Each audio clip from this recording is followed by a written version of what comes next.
பதிவ கேட்கிற எல்லாருக்கும் என்னோட முதல் நமஸ்காரம். நான் ஒரு அஸ்ட்ராலஜர், குருக்களா இருக்கேன். ராகவாச்சார்ன்னு பேரு. நம்ம வச்சிருக்கிற தலைப்பு வந்து ஜோதிடமும், ஆன்மீகமும் அப்படின்னு வச்சிருக்கோம். இத கொஞ்சம் டிஃபரெண்ட்டா யோசிக்கலாம்னாக்க, வானவியலும், ஆன்மீகமும் அப்படின்ற மாரி பேசலாம்.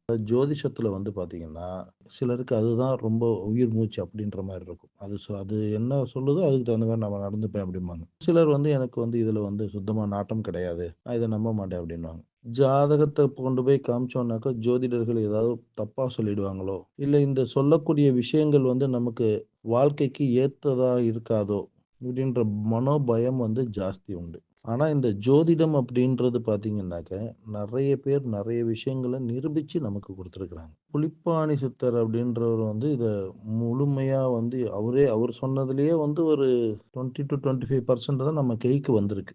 இந்த ஜோதிடம் பார்க்கறதுனால நமக்கு என்ன அனுகூல்யம் இருக்கும்? யாரோட ஜாதகத்த கொண்டு போய் பார்த்தா, நம்ம பிரச்சனைகள் சரியாகும். இது ரொம்ப முக்கியமா தெரியணும். இது ஜோதிடர்களுக்கும் தெரியணும். குடும்பத்தில வந்து 5 பேர் இருக்கிறாங்க. 5 பேர் வந்து ஒருத்தங்க நல்லா இருக்கணுன்றது அவங்க ஜாதகத்தில இருந்ததுன்னா, அப்பாவ லிஃப்ட் பண்ணிவிடும். அதனால அப்பா லிஃப்ட் ஆனாருனாக்க, பசங்க வந்து நல்லா இருப்பாங்க. இதில வந்து யாரோட ஜாதகத்த கொண்டு போய் குடுத்து நம்ம பார்க்கணும் அப்படின்றது ரொம்ப முக்கியம். இப்ப அப்பாவுக்கும் ஒரு சின்ன பிரச்சனை நடக்குது. தொடர்ந்து அந்த ஒவ்வொரு வருஷமும் அந்த ப்ராப்ளம் வந்து நமக்கு வந்துட்டு இருக்கு அப்படின்னாக்க, அப்பாவோட ஜாதகத்தையும், அந்த வீட்டோட பெரிய பையனோட ஜாதகத்தையோ, அல்லது பெரிய பொண்ணோட ஜாதகத்தையோ பார்க்கணும். கடைசியா பொறந்தவங்களோட ஜாதகம் வந்து இந்த விஷயத்துக்கு ஒத்துப்போகும். நடுவுல இருக்கிறவங்களது அந்த அளவுக்கு உங்களுக்கு மேட்சிங் வராது. முதல் குழந்தையோ, இல்ல கடைசி குழந்தையோ, இவங்க பொறந்ததுக்கு அப்புறம் வந்து அவங்களோட வாழ்க்கையில வந்து லிஃப்ட் கண்டிப்பா உண்டாகறதுக்கு உண்டான சாத்தியதை உண்டாகும். அது சமயத்தில டவுன் பண்றதுக்கும் உண்டான சாத்தியதை உண்டாகும். ஜோதிடத்தில வந்து நெறைய வந்து என்ன சொல்றாங்கன்னா, பரிகார முறைகள் அததான் ஜாஸ்தி சொல்றாங்க.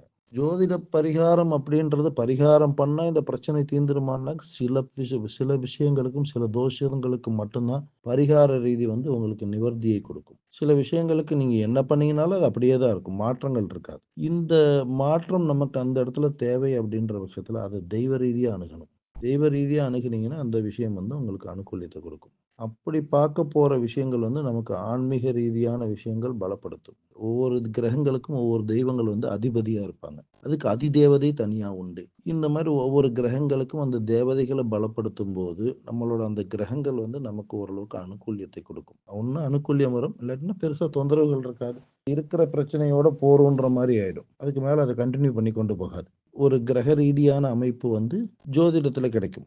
இதுக்காக வேண்டி தான் நம்ம ஜோதிடம் பார்க்கறதுக்கு உண்டான முக்கிய காரணம். ஃபியூச்சர்ல இந்த மாரி ப்ராப்ளம்ஸ் நமக்கு ஸ்டார்ட் ஆகுது. குறிப்பா வந்து உடல் ரீதியான தொந்தரவுகள் நமக்கு வருது அப்டின்னாக்க, முன்னாடியே மாத்திரை சாப்பிட முடியாது. ஆனா, அந்த தொந்தரவை குடுக்கக்கூடிய கிரகம் வந்து அதிபதி இருப்பாங்க. அந்த தெய்வத்த போய் தரிசனம் பண்றதுனால, தொந்தரவுகள் நம்ம உடலுக்கு பெருசா வராது. அந்த மாரி சில சில விஷயங்கள்ல நம்ம தப்பிச்சுக்கலாம்.